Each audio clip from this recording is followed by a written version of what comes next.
नमस्कार दोस्तों, welcome back to our channel. तो स्वागत है एक बार फिर से आपका ज्ञान कोश यूट्यूब चैनल में आपके अपने।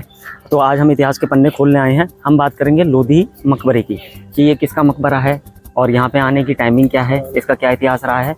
तो चलो देखते हैं दोस्तों आज मकबरा। दोस्तों वैसे दिल्ली में घूमने लायक बहुत सी जगहें हैं और ऐतिहासिक जो हिस्टोरिकल प्लेस हैं वो काफ़ी हैं। अगर हम हिस्टोरिकल प्लेस की बात करते हैं तो हमारा सबसे पहले नाम आता है लाल किला, कुतुब मीनार। बट एक हम जो आज आए हैं वो आए हैं लोधी के मकबरे के पास। तो इसका जो निर्माण कराया था वो सिकंदर लोधी ने कराया था 1489 में अपने पिता के निधन के बाद। लोधी गार्डन यह दिल्ली के दक्षिणी इलाके में बना एक सुंदर गार्डन है जहां दिल्ली वासी सुकून की सांस लेते हैं। गार्डन के बीच में लोधी वंश के मकबरे हैं। यह गार्डन मूल रूप से गांव था जिसके आसपास 15वीं-16वीं शताब्दी के सैयद और लोधी वंश के स्मारक थे। अंग्रेजों ने 1936 में इस गांव को दोबारा बसाया था। इस गार्डन क्षेत्र का विस्तार लगभग 90 एकड़ में है। यह गार्डन के अलावा दिल्ली सल्तनत काल के कई प्राचीन स्मारक भी हैं। लोधी गार्डन में सैयद राजवंश के अंतिम शासक अलाउद्दीन आलम शाह द्वारा अपने पिता मोहम्मद शाह की कब्र यहाँ पर 1444 में बनवाई थी। गार्डन में स्थित एक महत्वपूर्ण मकबरा लोधी राजवंश से सिकंदर लोधी का भी है, जिसे 1517 में उनके बेटे इब्राहिम लोधी ने बनाया था। सैयद और लोधी के शासन के दौरान यहाँ कई अन्य संरचनाएं भी बनाई गई थी। समय के साथ इन कब्रों के आसपास के क्षेत्र में गांवों की विकासत हो गई थी। सन 1936 में जब ब्रिटिश सत्ता में आई थी तो इसका दोबारा से पूर्ण निर्माण कराया गया था और इसका नाम भी चेंज कराया गया था। गार्डन के अंदर यह है सिकंदर लोधी का मकबरा। इस मकबरे को उनके पुत्र द्वारा सन 1570 में बनवाया गया था। यह एक मंच पर स्थित साधारण सी चतुर्भुजाकार संरचना है जिस पर बाबर द्वारा इब्राहिम लोधी की हार की गाथा को गुदवाते हुए इसका अंग्रेजों द्वारा वर्णन किया गया है। मोहम्मद शाह का मकबरा, यह मकबरा लोधी गार्डन में बनवाने जाने वाला ये सबसे पहला मकबरा था। सैयद वंश के तीसरे शासक मोहम्मद शाह थे जिनका शासन 1434 से 1444 तक रहा। इस मकबरे को इनके बेटे ने बनवाया था। तो दोस्तों चलो अब हम बात करते हैं सिकंदर लोधी के बारे में। सिकंदर लोधी का पूरा जो नाम था वो सुल्तान सिकंदर शाह था और उसको जो दूसरे नामों से जाना जाता था वो निज़ाम खां सिकंदर लोधी के नाम से जाना जाता था। सिकंदर लोधी की मृत्यु 21 नवंबर 1517 को हुई थी। उसके पिता का नाम बहलोल लोधी था। उनको जो उपाधि मिली हुई थी वो 17 जुलाई 1489 को सुल्तान सिकंदर शाह की उपाधि से दिल्ली के सिंहासन पर बैठाया गया था। राज्य अभिषेक 17 जुलाई 1489 को हुआ था। हम आपको बताते हैं दोबारा से, इसका जो मूल नाम था वो निज़ाम खां था और यह 17 जुलाई 1489 को सुल्तान सिकंदर शाह की उपाधि से दिल्ली के सिंहासन पर बैठा। सिकंदर लोधी एक हिंदू मां की संतान था।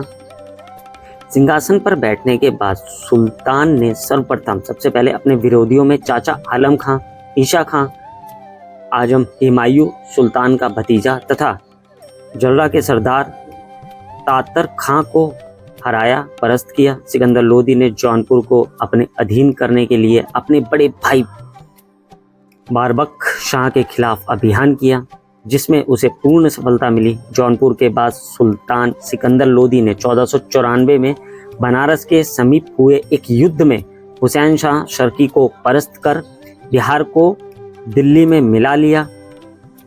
इसके बाद उसने तिरहुत के शासक को अपने अधीन किया। राजपूत राज्यों में सिकंदर लोधी ने धौलपुर, मंदरेल, नरवर, नागौर को जीता परंतु ग्वालियर पर अधिकार नहीं कर सका। राजस्थान के शासकों पर प्रभावी नियंत्रण रखने के लिए तथा व्यापारिक शहर की नींव डाली।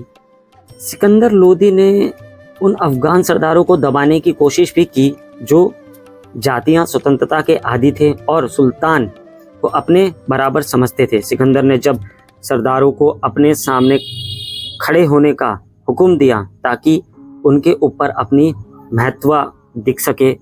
जब शाही फरमान भेजा जाता था तो सब सरदारों को शहर से बाहर आकर आदर के साथ उसका स्वागत करना पड़ता था। जिसके पास जगीरें थी उन्हें नियमित रूप से उनका लेखा देना होता था और हिसाब में गड़बड़ करने वाले और भ्रष्टाचारी जगीदारों को कड़ी सजाएं दी जाती थी। लेकिन सिकंदर लोधी को इन सरदारों को काबू में रखने में अधिक सफलता प्राप्त नहीं हुई।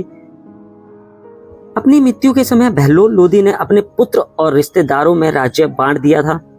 यद्यपि सिकंदर एक बड़े संघर्ष के बाद उसे फिर से इकट्ठा करने में सफल हुआ था, लेकिन सुल्तान के पुत्रों में राज्य के बंटवारे का विचार अफगानों के दिमाग में बना रहता था। सिकंदर लोदी के जीवन के अंतिम समय में सुल्तान सिकंदर शाह के गले में बीमारी होने से 21 नवंबर 1517 को उनकी मृत्यु हो गई थी।